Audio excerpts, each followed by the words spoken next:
The size of this city I do not write here, because it cannot all be seen from any one spot. But I climbed a hill, whence I could see a great part of it. I could not see it all because it lies between several ranges of hills. What I saw from thence seemed to me as large as Rome, and very beautiful to the sight. There were many groves of trees within it, in the gardens of the houses, and many conduits of water which flow into the midst of it. This was the description of a foreign traveler, Domingo Paes. He was a Portuguese traveler who visited Vijayanagara Empire around the year 1520.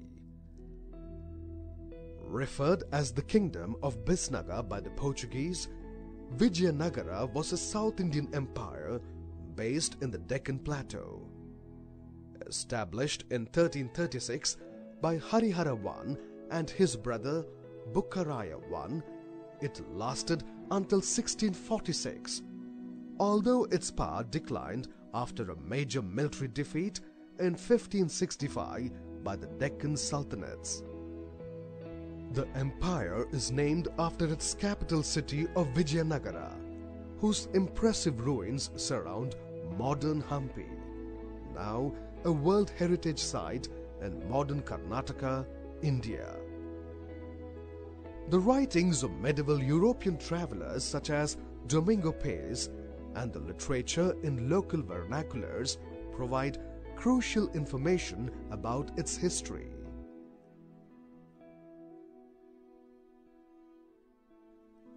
The pace at which the empire grew was astounding and dwarfed other empires by its sheer splendor, both in terms of culture, governance, and architecture. In the first 2 decades after the founding of the empire, Harihara I gained control over most of the area south of the Tungabhadra river and earned the title of Purva Paschima Samudradishwara, master of eastern and western seas. By 1374, Bukkaraya I, successor to Harihara I, had defeated the chiefdom of Arcot, the Reddy dynasty of Kondavidu, the Sultan of Madurai, and gained control over Goa in the west and the Tungabhadra Krishna River Doab in the north. The island of Lanka paid tributes and ambassadors were exchanged with the Ming dynasty of China. The original capital was the Principality of Anagondi on the northern banks of the Tungabhadra River. It was later moved to nearby Vijayanagara on the river's southern banks during the reign of Bukkaraya I.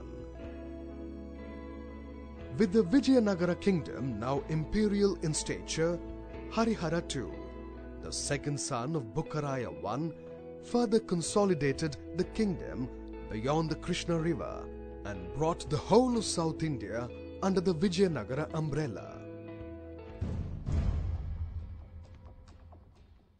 The empire declined in the late 15th century until the serious attempts by Commander Salva Narsimhadevaraya in 1485 and by General Talva Narsanayaka in 1491 to reconsolidate the empire. And the next turn is for one of the greatest ruler in the history of Andhra. His name is synonymous to brave wars, cultural architectural wonders, and economical bliss to the lands of Andhra. He was Sri Krishna Devaraya. In the following decades, under the leadership of Krishna Devaraya, the Vijayanagara Empire dominated all of South India and fought off invasions from the 5 established Deccan Sultanates, and that was when Vijayanagara armies were consistently victorious. The empire recaptured areas formerly under the Sultanates in the northern Deccan and the territories in the eastern Deccan, including Kalinga, while simultaneously maintaining control over all its subordinates in the south. Many important monuments were either completed or commissioned during the time of Krishnadevaraya. His form of governance was for the people and by the people, a predecessor to the modern form of governance, and even today we may draw some good ideas for governance from his time of rule. The empire's economy was largely dependent on agriculture. Corn, jawar, cotton and pulse legumes grew in semi-arid regions, while sugarcane, rice and wheat thrived in the rainy areas. Betel leaves, areca for chewing and coconut were the principal cash crops, and large-scale cotton production supplied the weaving centers of the empire's vibrant textile industry. The empire's capital city was a thriving business center that included a burgeoning market in large quantities of precious gems and gold. The exports were made to Venice, and the goods from the empire were sold in lands as far as China. All the essential crafts needed for trading prospered in those days. Ships sailed to the Red Sea ports of Aden and Mecca with Vijayanagara goods. Large vessels from China made frequent visits, some captained by the Chinese Admiral Cheng Ho, and brought Chinese products to the empire's 300 ports, large and small, on the Arabian Sea and the Bay of Bengal. It was the very center of economic activity those days. Many call it as the financial capital of those days.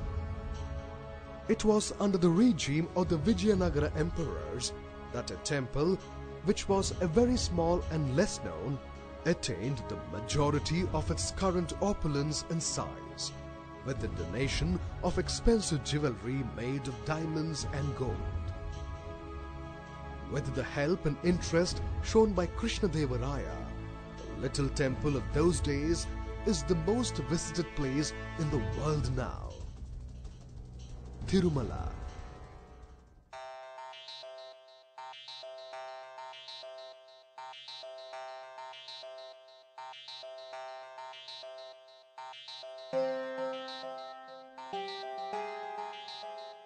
You can still find the clear stamp of Vijayanagara Empire on every sculpture of Tirumala temple. The Tirumala town, which was planned by Krishnadevaraya, still exists in almost exact shape and size. It was during the same time that another great composer of early Carnatic music, Annamacharya, composed hundreds of kirtanas in Telugu at Tirupati in present-day Andhra Pradesh. And it was these kirtanas that gave Telugu a significant place in Andhra history. Krishnadevarayulu's reign was the golden age of Telugu literature. 8 poets known as Ashtadiggajalu.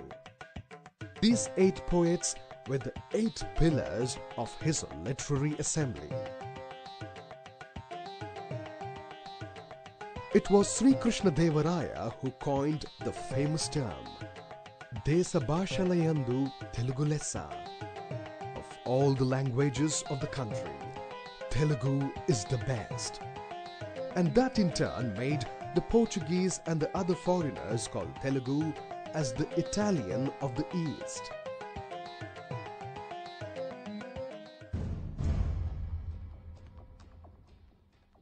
The high days of any empire won't last forever. The same happened with the Vijayanagara Empire too. With so much economic activity happening, the Muslim rulers wanted a share of it too, and things started moving down from there. After the death of Krishnadevaraya and the sudden capture and killing of Aliya Ramaraya, the son-in-law of Krishnadevaraya, in 1565 at the Battle of Talikota, against an alliance of the Deccan Sultanates, created havoc and confusion in the Vijayanagara ranks, which were then completely routed. The Sultanate's army later plundered Hampi and reduced it to the ruinous state in which it remains. It was never reoccupied. Tirumala Raya, the sole surviving commander, left Vijayanagara for Penukonda with vast amounts of treasure on the back of 550 elephants.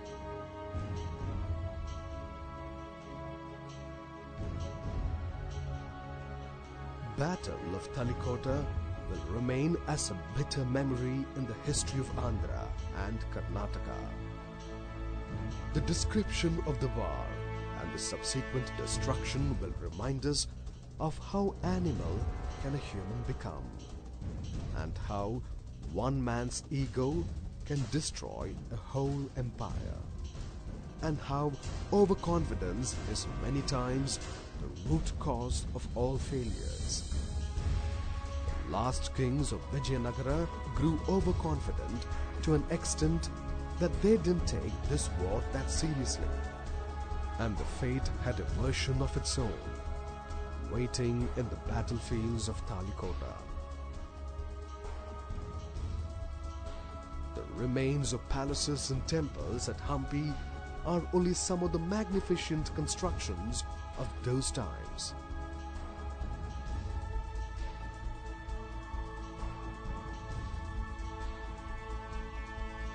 The history of Andhra takes a different turn from now on, with a mixture of Hindu and Islamic kingdoms, and which will eventually give rise to one of the oldest cities in India, dating back to 1500 AD, and which is also the current capital of Andhra Pradesh, Hyderabad, and the rulers were the Nizams.